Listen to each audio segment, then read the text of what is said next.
Sir చెప్పండి, రాష్ట్రంలో land order లేదు, పదే పదే అయితే జగన్మోహన్ రెడ్డి కానీ వాళ్ళ కార్యకర్త కానీ చేస్తున్న వ్యవహారాన్ని ఎలా చూడొచ్చంటారు? నిన్న చంద్రబాబు నాయుడు గారు మళ్ళీ వార్నింగ్ ఇచ్చిన పరిస్థితి, లాండ్ ఆర్డర్ విఘాతం కలిగిస్తే ఎవరైనా ఊరుకునేది లేదు, రాష్ట్రాన్ని బహిష్కరిస్తా అని చెప్పి అన్నారు. దాన్ని ఎలా చూడొచ్చంటారు? ఒక మోస పద్ధతిలో అలవాటు పడ్డారు.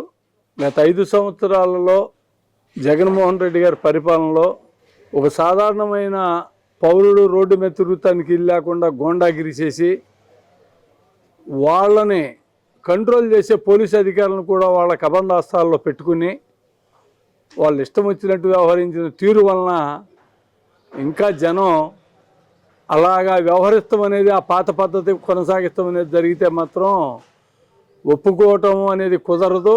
అలాంటి వారిని అవసరమైతే బహిష్కరిస్తాము వాళ్ళ ఉండ ఏరియా దగ్గర నుంచి అని మరి గౌరవ ముఖ్యమంత్రి చంద్రబాబు గారు చెబుతున్నాడు.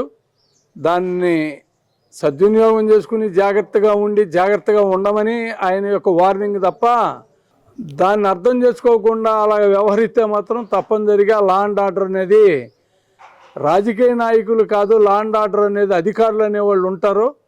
వాళ్ళు వాళ్ళ పద్ధతిలో లా అండ్ ఆర్డర్ని కంట్రోల్ చేయమనేదే ఈ ప్రభుత్వం యొక్క, ఈ కూటమి ప్రభుత్వం యొక్క ఆలోచన.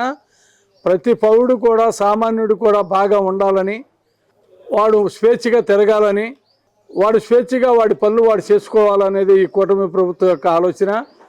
వాళ్ళకి విఘాతం కలిగించేటట్టుగా ఎవరైనా వ్యవహరించి గతంలో చేసాము ఇప్పుడు చేస్తే ఏమవుద్ది అనుకునే విధంగా వ్యవహరిస్తే మాత్రం వాళ్ళను తప్పనిసరిగా సంఘ బహిష్కరణ చేస్తామనేది చెప్పాడు ముఖ్యమంత్రి గారు. అలా కూడా చేస్తారు. అంటే ఆ రకమైన చర్యలు రాజకీయ నాయకుల మీద కూడా తీసుకునే అవకాశం ఉంటుంది అంటారు. కొంతమంది అలాంటి విఘాతం కలిగించే వ్యక్తులు కొంతమంది రాష్ట్రంలో ఉన్నారు కదా, రెచ్చగొట్టే విధంగా మాట్లాడుతున్నారు. మన మాజీ ముఖ్యమంత్రి గారు మాట్లాడుతూ ఉన్నాడు రెచ్చగొట్టే విధంగా. అలా కార్యకర్తను అలాగే సపోర్ట్ చేస్తున్నాడు కదా, రప్ప నరుకుతాం, గంగమ్మ జాతర అన్నట్టుగా మాట్లాడుతాం. దాన్ని కూడా ఆయన వెనకేసుకొచ్చుకుంటున్నాడు కదా. రాజకీయ నాయకులకి ప్రజలు ఆల్రెడీ చేసేశారు. ప్రజలు 11 సీట్లు ఇచ్చి వాళ్ళ యొక్క భాషని, వాళ్ళ యొక్క వేషాధారని, భాషని తప్పు చేస్తున్నావు అని అనకుండా వాళ్ళకి అవకాశం వచ్చినప్పుడు చేశారు. ఇప్పుడు ఇలా ఇచ్చిన 11 సీట్లను కూడా గౌరవించకుండా తనేదో ప్రజల భాగస్వామితో ఏ పని చేసినా మీ ఎంత చూస్తాము, నేను రాగానే జైల్లో వేస్తామని కాలేజీల విషయంలో మాట్లాడతాం కానివ్వండి, తన కార్యకర్తలను ఇంత రెచ్చగొట్టి ఎవరైతే బాగా బూతులు తిడతారో, ఎవరైతే పబ్లిక్లోకి వచ్చి బూతులు తిడతారో, సంఘ విద్రోహ శక్తులుగా ఎవరైతే ఉన్నారో వాళ్ళని ప్రోత్సహించాడు ఆ రోజు అతను. అలాగే ఇప్పుడు కూడా ఆ భాషలో మార్పు లేకుండా అలా చేస్తున్నాడు. జగన్మోహన్ రెడ్డికి రాబోయే రోజుల్లో ఆ 11 సీట్లు కూడా లేకుండా ఈ ప్రజానీకం చేస్తారు. అంటే ఆయన అంటున్నాడు కదా, నేను చేసి చెప్పుకోలేకపోయాను కాబట్టి నేను ఓడిపోయానని చెప్పి అంటున్నాడు కదండి. ఇప్పుడు చెప్తున్నాడుగా, ఇప్పుడు మీరు కాలేజీలు కానీ కలిసి పెడితే మీ కాలేజీల్లో ఎవరైతే పెడుతున్నారో వాళ్ళందరినీ నేను రాగానే జైల్లో వేస్తానంటున్నాడు. పరిశ్రమలు స్థాపించే వాళ్ళని జైల్లో వేస్తానంటున్నాడు. ఆ రోజున ఆయన అధికారంలో రాగానే కళావేదికను కూల్చేశాడు. మరి అనేక పరిశ్రమలను ఎల్లగొట్టాడు ఈ రాష్ట్రం నుంచి. మరి పరిశ్రమల స్థాపనకి జరగకుండా ఈ 5 ఏళ్ళు కూడా సంక్షేమంతోనే సరిపెట్టి రాష్ట్రాన్ని మరి ఏ రకమైన అభివృద్ధి లేకుండా అగోగతి పాలు చేశాడు. దీనికి ప్రజలు సరైన సమాధానం చెప్పారు. ఇప్పుడు మాట్లాడేదానికి మళ్ళీ ప్రజలు తప్పకుండా ఆ 11 సీట్లు కూడా లేకుండా చేస్తానికే తను అలా మాట్లాడుకుంటున్నాడు. అంటే ఇంకో మాట కూడా మాట్లాడుతున్నాడు, కాలేజీ వ్యవహారం అంటున్నారు కాబట్టి కాలేజీలో మేము ఆపు చేయబట్టి ఆగిపోయినాయి, ఎవరో రావట్లేదు కడతానికి కూడా, ఈ గవర్నమెంట్ ఫెయిల్యూర్ అయింది, మా ఏతో కోటి సంతకాల సేకరణ మా ఉద్యమం పనిచేసిందని చెప్పండి. నిజంగానే ఈ గవర్నమెంట్ మెడికల్ కాలేజీ కడతాం ఆపేసింది అంటారా?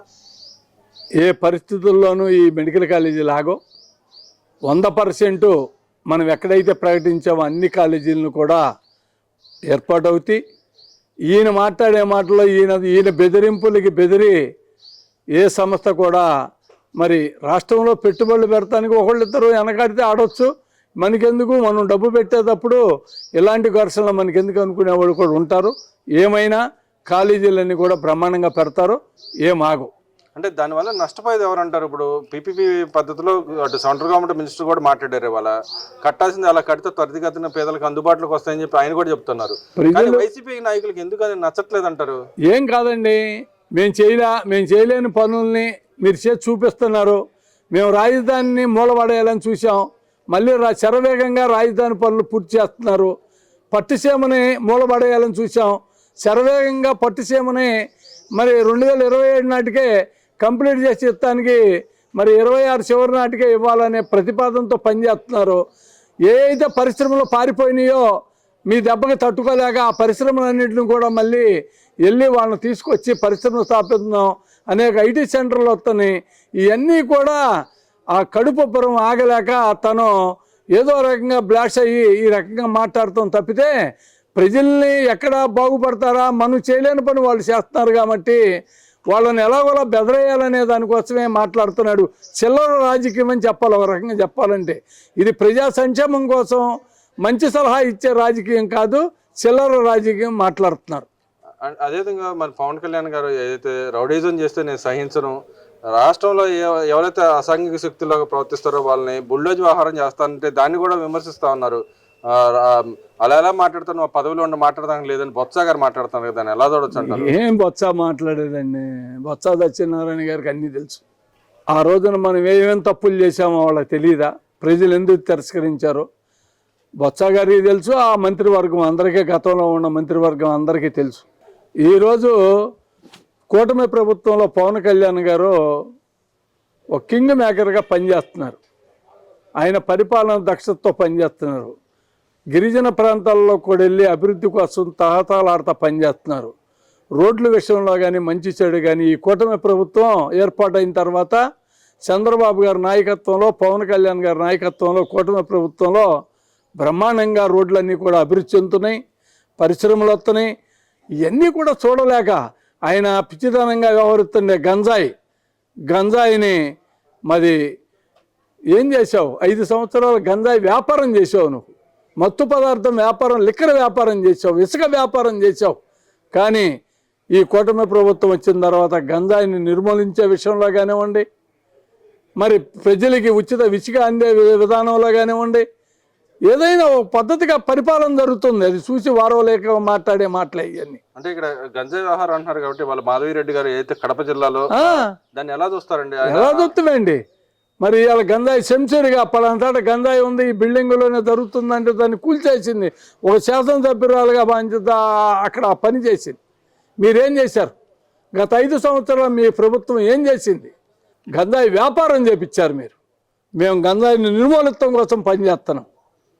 అంటే మరి వాళ్ళు కొంతమంది నాయకులు ఇంకా మాట్లాడుతున్నారు, ఈ గవర్నమెంటే గంజాయి ప్రోత్సహిస్తుందని చెబుతున్నారు కదా, దాని వెనకాలంతా వీళ్ళే ఉన్నారని చెబుతున్నారు కదా, నిజమే? వాళ్ళు అనే మాటలన్నీ కూడా ఉత్తమ మాటలు. వాళ్ళు ఏదో ఒకటి మాట్లాడాలి కదా, ప్రతిపక్షంగా ఉండి మంచి సలహాలు ఇస్తాం, రాష్ట్ర అభివృద్ధి కోసం మాట్లాడతాం కాకుండా ఇలాంటి ఏదో బురద తల్లి మేము ఉంది అని అంటాం, ఈ ఊళ్ళో ఏదో జరుగుతుంది అంటాం. ఏం జరుగుతుందో, ఎక్కడ జరుగుతుందో, ఏముందో ఎవరే తెలీదు. జరుగుతుందంటే మీరే చూసి ఆలోచించుకుని తుడుచుకోండి అన్నట్టు. మరి కేసీఆర్ గారు మాట్లాడుతూ ఉన్నారు, ఈ రాష్ట్రంలో పెట్టుబడులు ఏం తీసుకురాలేదు, ఈ గవర్నమెంట్లో ఓ పక్కన అటు చంద్రబాబు నాయుడు, ఇటు పక్క రేవంత్ రెడ్డి గారు ఇద్దరు కలిసి రాష్ట్రంలో ఉన్న రైతుల దగ్గర భూములు తీసుకుని రియల్ ఎస్టేట్ వ్యాపారం చేస్తున్నారంట, నిజమేనంటారు? అసలు అభివృద్ధి కూడా ఏం జరగలేదు. వ్యాపారం వాళ్ళ అబ్బాయి చేశాడు, వాళ్ళకే తెలుసు. అది ఏమాత్రం కూడగట్టి ఎంత నిధులు సమకూర్చాడో. తన ముఖ్యమంత్రిగా 2 పర్యాయాలు చేసి తన బిడ్డ పెద్ద రియల్ ఎస్టేట్ రంగంలో పెద్ద ఎత్తున కేటీఆర్ గారు వాళ్ళంతా, ఇక వాళ్ళల్లో మనం అంత పెద్దవాళ్ళలో మనం తలదూర్చేది కాదు. వాళ్ళకి తెలుసు. వాళ్ళు ఇప్పటికి కూడా పదవి పోయిన కానీ ఇప్పటి నుంచి లెక్కేసుకోండి అంటే లెక్కలు తేలతలేదు. వాళ్ళ గొడవలో వాళ్ళు మేనల్లుడు, కొడుకు, తండ్రి, వాళ్ళ గొడవల్లో వాళ్ళు పడుతున్నారు. వాళ్ళు ఎందుకు అంటే ఎప్పుడప్పుడు లేచి మేము కూడా ఉన్నామంటం కోసం మన రాష్ట్రంలో చంద్రబాబు గురించి మాట్లాడే అంత ఇది కేసీఆర్ కానీ, కేటీఆర్ కానీ, హరీష్ రావుకి కానీ ఇంకెవరు కూడా ఆ రాష్ట్రం వాళ్ళకి మనకి మాట్లాడాల్సిన అవసరం ఏం లేదు. మన ఇబ్బందులు మన రాష్ట్రం అంతా కూడా అప్పుల పాలుతో ఉన్న ఈ రాష్ట్రాన్ని అభివృద్ధి వైపు నడుపుతున్న చంద్రబాబుని మరి నానా బాధలు మనం పడుతున్నాం. వాళ్ళు ఏంటంటే పాడికుండా నిండుగా ఉంది, ఊరికే అన్నీ కావాల్సినవి అన్నీ కాజేసి మరి కూర్చునే లెక్కలు లేలక వాళ్ళు కొట్టుకు తెస్తున్నారు. కూతురు, కొడుకు, అల్లుడు, మేనమామ. మరి చంద్రబాబు నాయుడు గారి మీద ఈ అక్కసు దేనికంటారు? ఇక్కడ ఉన్న జగన్మోహన్ రెడ్డి గారు దత్తపుత్రుని కూడా లేపటానికేనా? ఆయన పైకి ఒక పక్కన ఫెయిల్యూర్ ఏంటంటే ఎప్పుడైతే తనకు కావాల్సి తన సపోర్ట్గా ఉన్న జగన్మోహన్ రెడ్డి తనతో పాటు తీసుకెళ్ళిపోయాడు కదా, కేసీఆర్ గారితో పాటు జగన్మోహన్ రెడ్డి గారిని కూడా తీసుకెళ్ళాడు.